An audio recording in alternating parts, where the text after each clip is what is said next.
Представьте себе тихий элитный пригород Киева. И да, вы уже правильно поняли, поговорим сегодня об элитке. Очередной нынче про украинскую элитку. Козин – это место для рассмотрения и обсуждения. Роскошные ворота, как обычно, заборы. Про дворец еще Навальный делал. Это были другие фигурирующие лица, но суть-то, в общем-то, одна. Кстати говоря, помимо дворца Путина, который разбор делал Навальный, это как пример, опять же, один из самых ярких, с огромным количеством просмотров. Также, мне помнится, было расследование одного из чиновников, тоже в России. Тот построил просто вид дворца, что-то подобное, причем без всякого вкуса. Кстати, мне попадался блогер, который рассматривал и дворец Путина, тоже с позиции того, что набор совершенно не нужен, каких-то ложей, колонн. Я в этом даже, наверное, потеряюсь, потому что он как раз художник. И он говорил о том, насколько это все вот с точки зрения, если бы какой-то искусствовед смотрел, кем и являлся тот блогер, кстати, очень много у него было просмотров таких параллельных, скажем так, с самими просмотрами по поводу расследования дворца. Он говорил о том, что это груда камней, которые пытались превратить в замок, в дворец, но, похоже, то есть это полная безвкусица. Мне даже в то время пришло в голову, что это можно было бы сравнить с историей, которая звучала после расстрела Чаушеску, когда пришли с обыском к ним домой. И заметили, что чуть ли не музейные картины висят, и они соседствуют с какими-то безделушками пластмассовыми с поездок. То есть люди, которые нету чувства того вкуса, той самой эстетики, той самой главной составляющей человеческой духовности. Но немножко отвлекся, давайте перейдем к очередной элитке. Роскошные ворота, естественно, заборы выше человеческого роста, а за ними недостроенные дворцы, естественно. Каждый дом как крепость. Один из них должен был стать тихой гаванью для человека, который долгие годы держал в руках всю власть в стране. Но вместо спокойной жизни там вспыхнул скандал, который может похоронить целую эпоху. И давайте, друзья, сегодня поговорим о династии Ермака. Они даже названия не могут придумать какие-нибудь, которые бы не отражали их комплексы неполноценности. На мой взгляд, впрочем, пишите как на ваш. О том, как ближайший соратник Зеленского, бывший глава офиса президента Андрей Ермак, вдруг оказался под подозрением НАБУ. Легализация имущества, полученного преступным путем, в особо крупных размерах, организованная группа, миллионы долларов, и все это на фоне боевых действий, когда страна считала каждую копейку. Звучит как сюжет из классического триллера, но это реальность, и чем мы глубже ее копнем с вами, тем мрачнее будет выглядеть картина. Все началось не вчера. Еще летом 2020-го, когда война только готовилась ворваться в нашу с вами жизнь. Это для кого война, а для кого? Продолжаем. Ермак якобы уже присматривался к стройке в кооперативе «Династия». 4 огромные резиденции, каждая по 1000 квадратов. Общий клубный дом со спа, бассейном, спортзалом. У меня вопрос исключительно про аквадискотеку. Впрочем, это уже личное. Земля под всем этим почти 6 миллионов долларов по рыночной цене.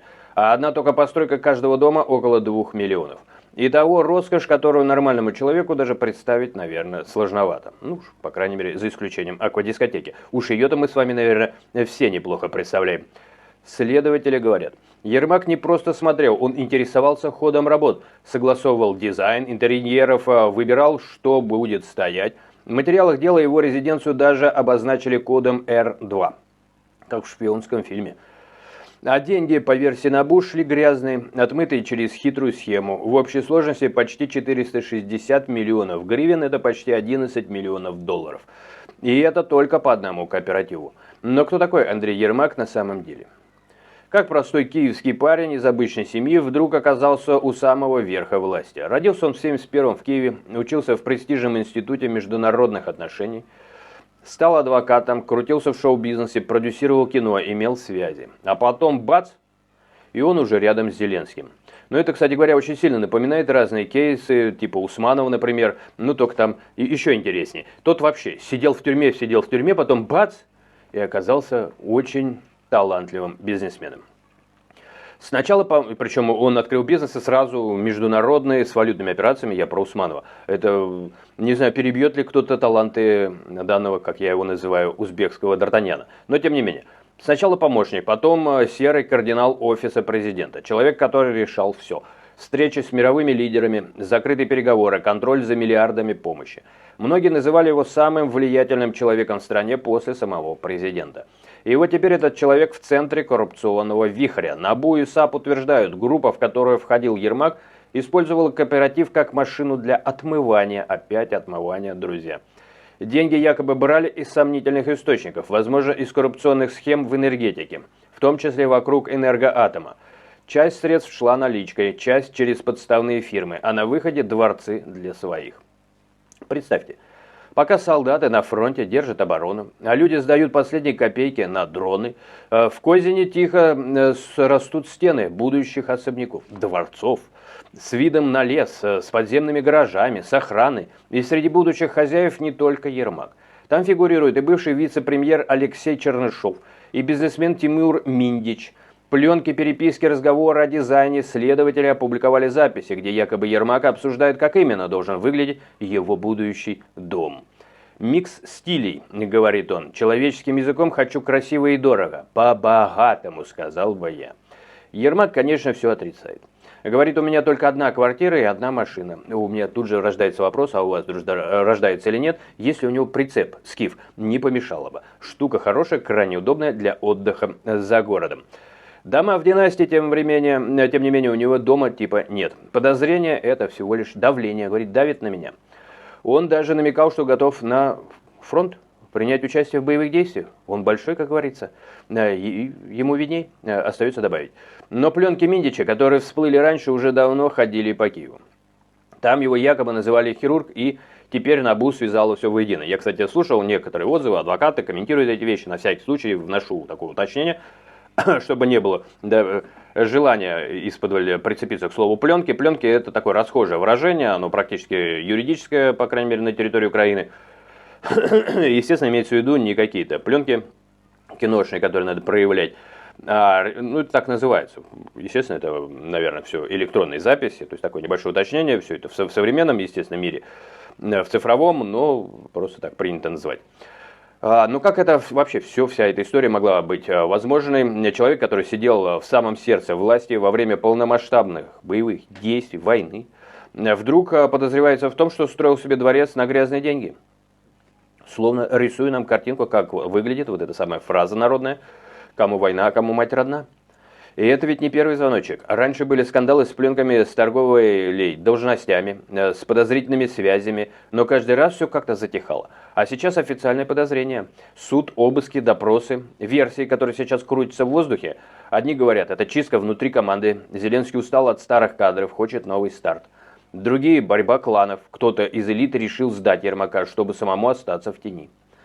Третьи шепчут такое, что это только верхушка айсберга. За династией могут стоять гораздо большие схемы, миллиарды из западной помощи, контракты на восстановление, энергия. И если потянуть за эту ниточку, может развалиться многое. Пока Ермак в суде, мера пресечения еще пока что не выбрана, на момент, по крайней мере, моей записи, но объявление ему уже предъявлено. Но ощущение пока что такое, что эпоха потужности одного из самых влиятельных людей страны подошла к концу. Или нет? Просто она уже столько раз подходила к концу, что прям хочется задать вопрос. Да или нет? А уж его папа тут вообще все время в конце где-то. Очереди. Понять бы, с какой стороны этой очереди он находится. Ну и такой достаточно высокопоставленный КГБшник у него. Отец, по крайней мере, это часто говорится, но со стороны Ермаков-младших очень часто это все отрицается. Ну, как и в данном случае. Они вообще все время все отрицают, есть у них такая привычка. Тем не менее, в украинской политике ничто ведь не бывает окончательным. Друзья, давайте-ка, значит, попробуем понять, что эта история не про один дом и даже не про одного человека. Это про то, как власть, деньги и тайны сплетаются в один тугой узел.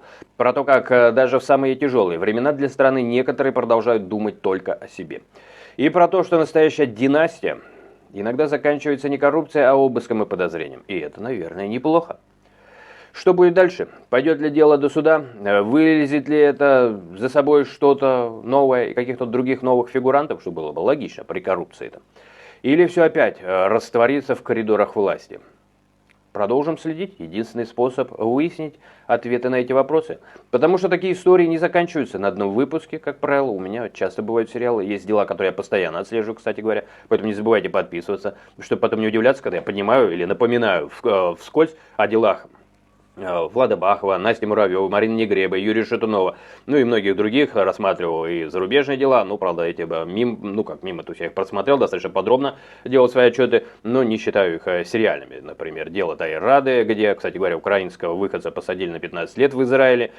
Что, кстати, об этом думает Зеленский, было бы интересно услышать, ни разу не слышал. На 15 лет ни за что его посадили, потом просто свои внутренние общественники израильские добились того, чтобы был пересмотр, человека отпустили. Его посадили не на 15, на пожизненно.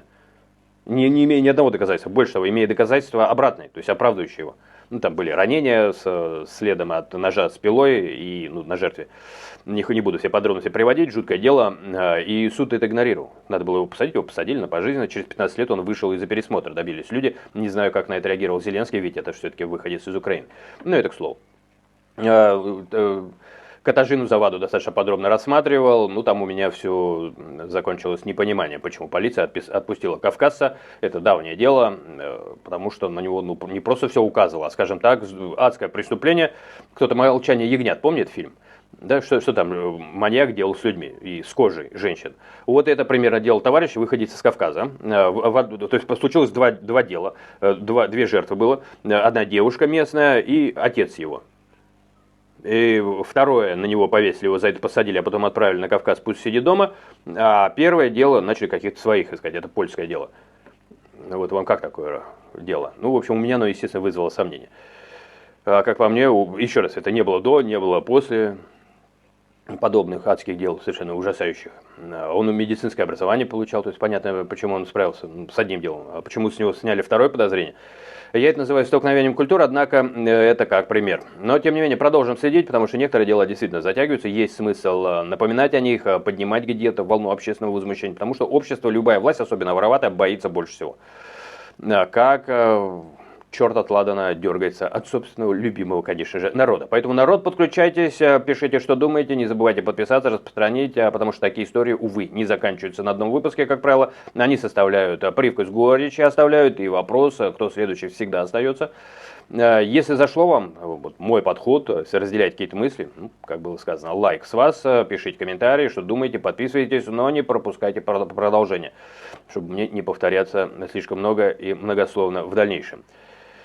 Это настоящий true crime, по сути. В данном случае украинской политики, и он, похоже, только начинается. Последим, посмотрим. Если не началось когда-то давно, когда, еще раз, то, что они отрицают активно, когда папаша сидел в Афганистане, торгуя, я это называю торговать белыми помидорами, ну, значит, это всегда будет продолжение. Эти кланы и династии будут продолжаться. А ваши детишки будут пробовать эти самые помидоры. Ну, по-другому не работает. Преступников потому и изолируют от общества, чтобы они новых преступлений не совершали, ведь они же не умеют по-другому. Увидимся.